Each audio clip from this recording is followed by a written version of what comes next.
don't know if it was a good idea to film this on my own, but Jesus, I look good.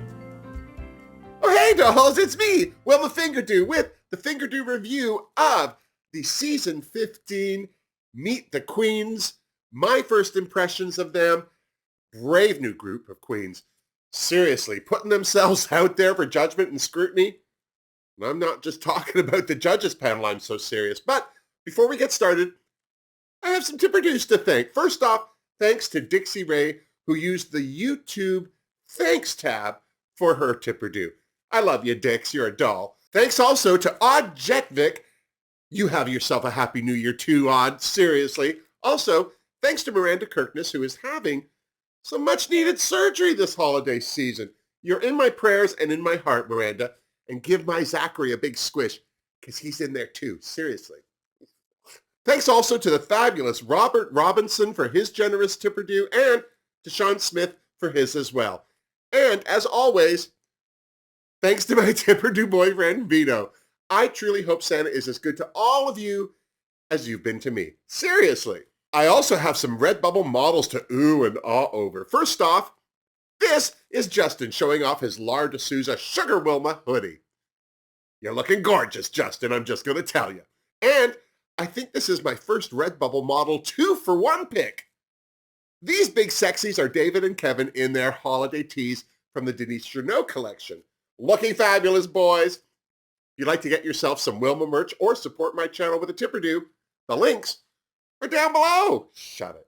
Now, I'm on my own. Jorge is away for the holidays, so we're just going to get right to it. First off, I want to say that I watched the announcement live on YouTube, and, well, there are some opinionated people out there, all riled up over viewers comparing this new cast to past queens. Of course, that caused a whole other tsunami of judgment and hate, and season 15 hasn't even started yet. That was definitely my first and last time watching something like that live. I'm not strong enough, seriously. Now, on to these queens. I want to say that I don't know these queens. If I could find videos of their performances, then I watched them. Of course, they all had pics to oogle, but beyond that, I am just sharing my initial impressions and how I think things could go based on my experience of watching RuPaul's Drag Race for 15 years. Has it been 15 years? I need a hobby, seriously. First up, from West Hartford, Connecticut, is 27-year-old Amethyst. What struck me off the top with this comedy queen is that she's either been bullied or is just overly sensitive about her nose. Don't get me wrong, it was one of the first things I noticed about her too, but she made so many references to it that I started to feel badly for her. Seriously, some of the most beautiful faces have noses with character, and let me tell you, Amethyst is a character. I like that her drag name is also her birthstone. Makes it easy to remember. From what I could find online, this queen rocks a super cute look no matter what the theme, and she can dance it out. Now, if she can sew, read the house down boots, and has a killer snatch game prepared, I think she'll do quite well. Seriously. Anitra from Las Vegas was next. This is a gorgeous queen in and out of drag, but I'm not seeing a lot of versatility where her makeup is concerned. The good thing about that is you'll always recognize her no matter what she's wearing. She has a fabulous figure and loves to show it off, especially when she's dancing. And boy, howdy, can this queen dance. I don't know how she'll fare in the competition. By her account, she can't sing, so if there's none of that, she could avoid being in the bottom. But if she does land there, this is a queen I'm expecting most won't want to lip sync against. Seriously. Originally from Chicago by way of the Philippines, 30-year-old Aura Mayari is now a proud citizen of Nashville, Tennessee. And I'm guessing the feeling is mutual. This beauty is a fabulous lip syncer. I'm not sure if she's a trained dancer, but her freestyling is off the hook. Aura also has an eclectic sense of style and a fierce walk, so I'm guessing that her runways will be killer and probably help keep her out of the bottom too, which I don't see happening a lot, which is why Aura Mayari is my first pick for top 4. Seriously.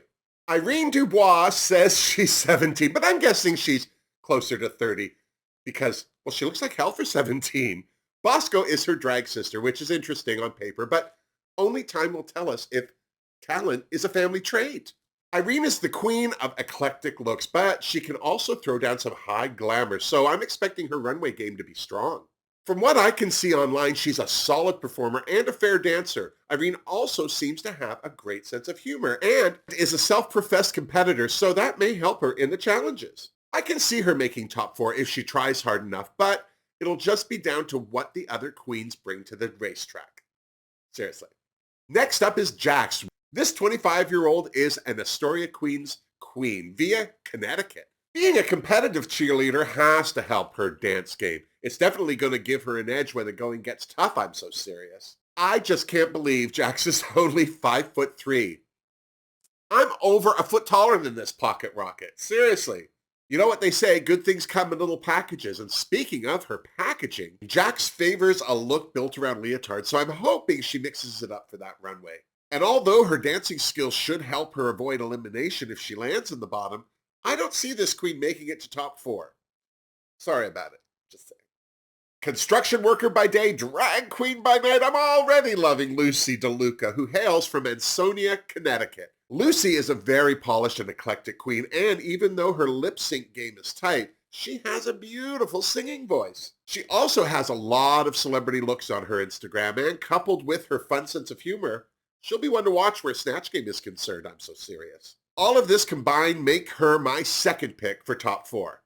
Mark it down. Next up is Luxe Noir London. This 22-year-old hails from East Orange, New Jersey, and right off the top, this look of hers reminded me of Raja O'Hara's season 11 Capricorn runway. Just me? I'm going to say it. This queen is young and this queen is beautiful, but I fear it ends there. From what I can see online, her dancing is glorified posing and comes off as self-absorbed, which can be a crutch in a competition. But wow, can this queen take a good picture? Even with that nose contour. Oh! I predict Luxe will be a favorite of RuPaul's, and that might keep her around, but I think she's going to be an early sachet for season 15. She might not get the pork chop, but I don't think she'll be far off, seriously. Malaysia Baby Doll Fox is a self-professed extra queen, which is probably why I'm already liking her. This 32-year-old from Miami, Florida is the drag daughter of LaShawn Beyond. Do you remember her from season 4 of Drag Race? Many won't, but I feel like we're going to remember her daughter, I'll tell you what. From what I've seen online, this queen is magnetic, and I predict her looks will burn up that runway. And her bubbly personality will serve her well in the challenges. I don't see this queen landing in the bottom, but if she does, she is an energetic performer who will be more than a match for whoever is unlucky enough to land down there with her. Not only do I predict Malaysia will make top 4, I also think she could win it all. There, I said it. Marsha says she's the prettiest person in the world. I think she needs to edit that to her world. No offense.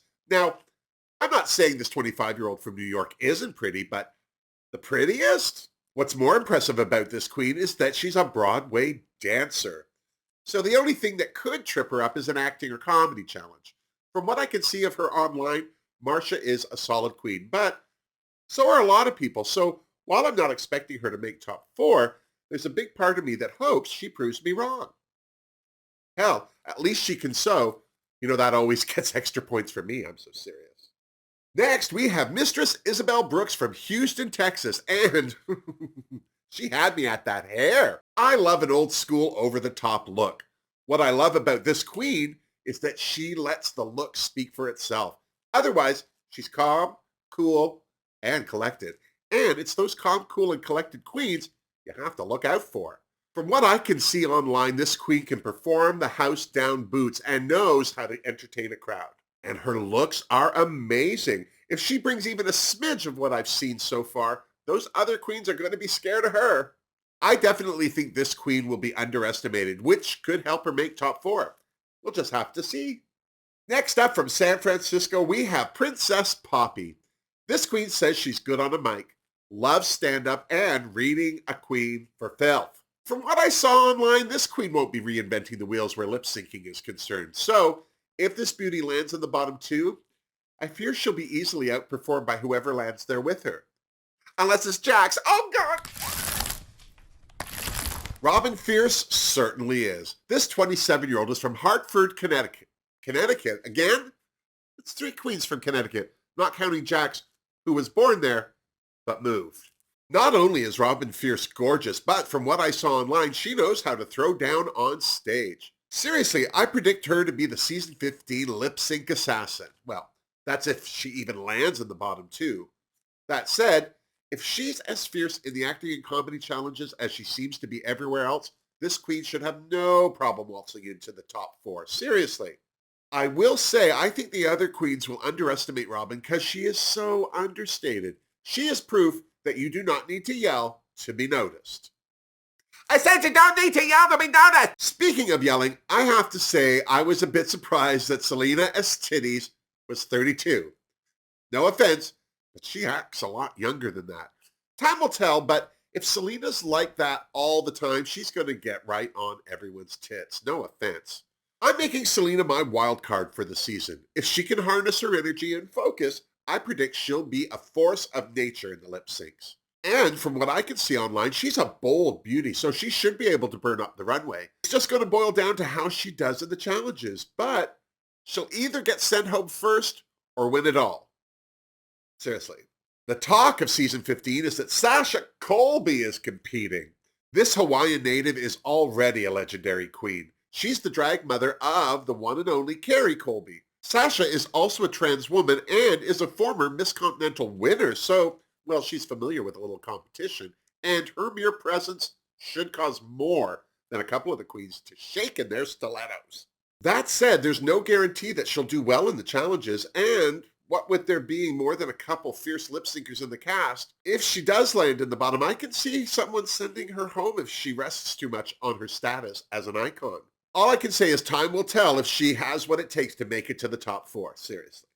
Okay, I'm going to review the last two queens together because, well, they're twins, and I'm sure they'll hate that. Sugar and Spice are not only the first siblings to compete on the same season of Drag Race, but they're the first twins. They're 23 and from Los Angeles by way of Long Island. These queens are hugely popular on TikTok, so I know they'll have the fan base rooting for them. They're beautiful and young and energetic, but, well, so are a lot of people. My prediction is that one of them will get eliminated early and the other will be eliminated before making it to top 4. Don't come for me. Seriously. Well, there you have it. That's my first impression of this cast. What's yours? Once again, I don't know any of these queens. My opinions have been formed from watching the Drag Race Meet the Queens video on YouTube and following up with a peekaboo of their Instagram pages. I hope I'm wrong where a couple of these queens are concerned. What I am looking forward to is Drag Race no longer being on VH1. I'm hoping that their move to MTV will bring back a bit of the rawness that made Drag Race the fabulous show it was before 2017. The only way to find out is to watch season 15 as it unfolds, and when you're done, you come on back and see me so you and I can compare notes. Now, before you go, please give this video a thumbs up if you liked it, subscribe to my channel if you haven't, and check out my links for my Redbubble store, joining the Fingerdoo family on Patreon, and leaving a tip or do. Because, you know, it's good luck to tip a drag queen. I'm just saying. Not over. We're not cows. I'm just kidding. And until next time, miss me? Ah, serious. That was fun, but now what do? I don't have a drink. I don't know why I give Jorge time off. It's not like he does a lot of work. Not that a cold cocktail isn't a lot of work. I mean, I seriously obviously can't do it. So many queens this season. Oh, this is going to take forever. We'll be watching this until November. Oh my God. I don't think I'm strong. Oh, now I need a cocktail.